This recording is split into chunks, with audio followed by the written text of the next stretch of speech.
পাশের বাসায় যুবতী অন্ধ মেয়েটাকে দেখে কেমন জানি মনের ভিতরে একটু লোভ জেগে গেল। যেমন করেই হোক না কেন, এক রাতের জন্য ওকে আমার চাই। এত সুন্দর মেয়ে আমি কখনোই দেখি নাই। মাত্র 3 দিন হয়েছে ওরা এখানে আসছে। কালকে মেয়েটাকে ছাদে দেখে আমি যেন পাগল হয়ে গেছি ওর জন্য। আপুর কাছে জিজ্ঞেস করতেই বলল মেয়েটা নাকি অন্ধ। এত সুন্দর একটা মেয়ে নাকি অন্ধ, চিন্তা করা যায়। তবে আমার জন্য বেশ ভালোই হয়েছে। মেয়েটার বয়স এত বেশি হবে না, এই তো মনে হয় 15 কি 16। তবে চিন্তার বিষয়, ওকে কিভাবে কাছে পাওয়া যায়। আমার জন্য তো বেশ সুবিধাই হয়েছে। মেয়েটা অন্ধ, কিছুই দেখতে পারে না, আমাকে চিনতেও পারবে না। ভাবছি আজকে রাতে কাজটা সেরে ফেলবো, যা হবার তো হবেই। ইস, মেয়েটাকে দেখলেই যেন মাথায় আগুন জ্বলে যায়। আমারও গার্লফ্রেন্ড আছে, কিন্তু এই অবস্থা আমার কখনো হয় নাই ওকে দেখে। বুঝলাম না এই মেয়ের ভিতরে কি আছে। আজকে রাতে যা করার করব। আমি জানি ও তো আমাকে চিনতে পারবে না। কাজটা আমার জন্য আরো সহজ হয়ে গেল। দেখতে দেখতে রাত হয়ে গেল। ওদের বাসার কাছে একটা আম গাছ আছে, ওইটা দিয়ে আস্তে আস্তে উপরে উঠে গেলাম। কিন্তু চিনবো কি করে মেয়েটার রুম? ওই তো একটা রুমে মিটমিট করে আলো জ্বলছে। লাফ দিয়ে জানালার কাছে চলে গেলাম। জানালা খুলতেই দেখি হাত কেটে রক্ত পড়ছে। তাতে আমার কিছু আসে যায় না, হাতের দিকে না তাকিয়ে ভিতরে চলে গেলাম। মেয়েটা টেবিলের কাছে বসে কি জানি লেখার চেষ্টা করছে। মাথাটা ঘুরে গেল। এটা কি কোনো মেয়ে নাকি স্বর্গের পরী? আজকে আমি ওকে খুব কাছে থেকে পাবো, ভাবতেও যেন অনেকটাই ভালো লাগছে। মানুষ বলে কোনো মেয়ের সাথে জোর করে শারীরিক সম্পর্ক করলে সেটা নাকি ধর্ষণ হয়। তবে আমার কোনো আসে যায় না। মেয়েটাকে আমার পছন্দ হয়েছে। এখন যদি বলি ওকে এক রাতের জন্য আমার সাথে থাকতে, তখন সে কি রাজি হবে? কখনোই না। তাই আমার পথ আমাকেই অবলম্বন করতে হবে। আমার যে খুব ইচ্ছা ওকে কাছে পাওয়ার, সেটা তো কখনোই পূরণ হতো না যদি ওর সাথে জোর করে শারীরিক সম্পর্ক না করি। দরজার কাছে গিয়ে দরজাটা ভালো করে বন্ধ করলাম। ভিতর থেকে যদি গরুর মতো চিৎকার করলেও বাইরে কেউ শুনতে পারবে না। মেয়েটার পিছনে গিয়ে দাঁড়ালাম। ওর শরীর থেকে আলাদা একটা সুঘ্রাণ বেরোচ্ছে, যেটা আমাকে আরো পাগল করে দিচ্ছে। মেয়েটা পিছনে ফিরে বলল, কে কে এখানে? আরে এ তো দেখি সব টের পাই। আমি একটু দূরে সরে গেলাম, দেখি ও কি করে। তবে মেয়েটা বসা থেকে উঠে দরজার কাছে চলে যাচ্ছে। খুব ভালো করেই বুঝতে পারছি ও কি করতে চাইছে। তাড়াতাড়ি মেয়েটার কাছে গিয়ে ওকে কোলে তুলে বিছানার উপর ফেলে দিয়ে আমি ওর উপর শুয়ে পড়লাম।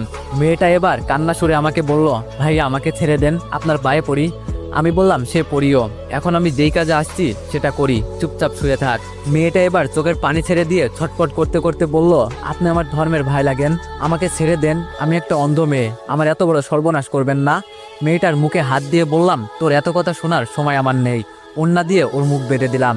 মেয়েটার কাপড় টেনে টেনে খুলে ফেলেছি, কিন্তু অবাক করা বিষয় ওর চোখ দিয়ে শুধু পানি পড়ছে। বুঝলাম ওর দিকে তাকিয়ে থাকলে মায়া লেগে যাবে আমার। আমি আমার মতো কাজ করতে লাগলাম। সব শেষ করে উঠে টি শার্ট গায়ে দিতে দিতে ওর মুখের বাঁধন খুলে দিলাম। শোয়া থেকে উঠেই মেয়েটা পায়ে লাথি দিয়ে আমাকে দূরে ফেলে দিল। কুত্তার বাচ্চা, আমাকে অন্ধ পেয়ে ধর্ষণ করলি না? এর ফল তুই পাবি। কেন করলি আমার সাথে এটা? বেশি কি কমে ছিল রে? আমি উঠে ওর চুল ধরে বললাম, চুপ কর। আর বিশেষ করে তোকে আমার প্রথম দেখাতেই খুব পছন্দ হয়ে গেছে, তাই আমার মন যা চাইছে আমি তাই করছি। আর আমি জানি তুই অন্ধ, আমার কিছুই হবে না। মেয়েটা আমার পুরো মুখটা হাত দিয়ে দেখতে লাগলো। আমি ওর হাত দূরে সরিয়ে বললাম, একটা পিল খেয়ে নিস। বিছানায় হালকা হালকা দাগ আছে। জানালা দিয়ে বের হয়ে পিছনে তাকিয়ে দেখি মেয়েটা বিছানা থেকে উঠতে গিয়ে মেঝেতে পড়ে গেল। বুঝতে পারছি ওর উপর বেশি অত্যাচার করে ফেলেছি। তবে যাই হোক, আমার মনের আশা তো আজকে পূরণ হয়েছে। আস্তে আস্তে জানালা দিয়ে রুমে আমার প্রবেশ করলাম। এত এত খুশি লাগছে আজকে বলার বাইরে। যা চেয়েছি তাই পেয়েছি। বক্সেরে দুমদাম নাচতে শুরু করলাম। মনের খুশি যেন ধরে রাখতে পারছি না।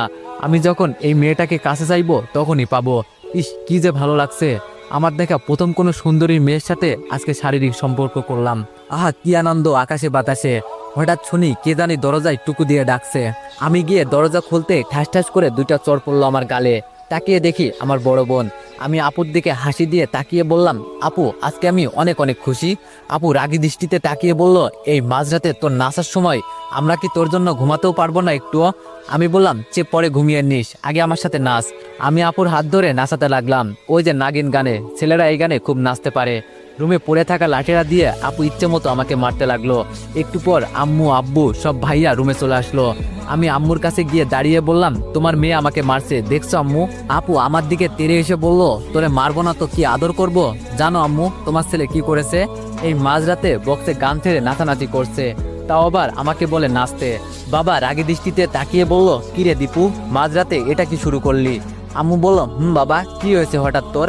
আমি খুশি মনে বললাম, আম্মু আজকে আমি অনেক খুশি, যা চেয়েছি তাই পেয়েছি।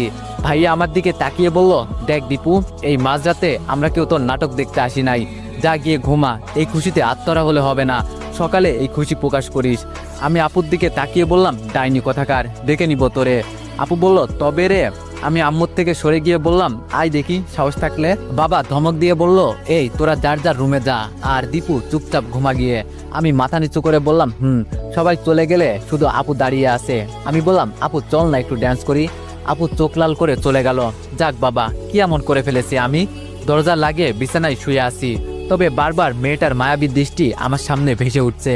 আপনি আমার ধর্মের ভাই লাগেন, এই কথাটা সবসময় কানের কাছে বাজছে। আমি কি কোনো ভুল করেছি? আরে না না, আমি আবার কি ভুল করব?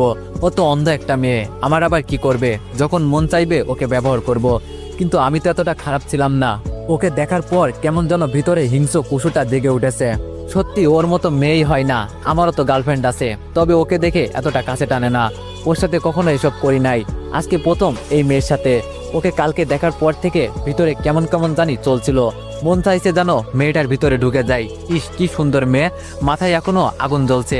হঠাৎ বাইরে কিসের জানি শব্দ হলো। দরজা খুলতেই পাশের বাসার চিৎকার চেঁচামেচির আওয়াজ শুনতে পারলাম। হয়তো জেনে গেছে যে ওর মেয়ের সাথে কেউ শারীরিক সম্পর্ক করেছে। তবে আমার কি, আমার কাজ আমি সেরে ফেলেছি। হঠাৎ পিছন থেকে আপু বলল, কি হয়েছে রে দীপু?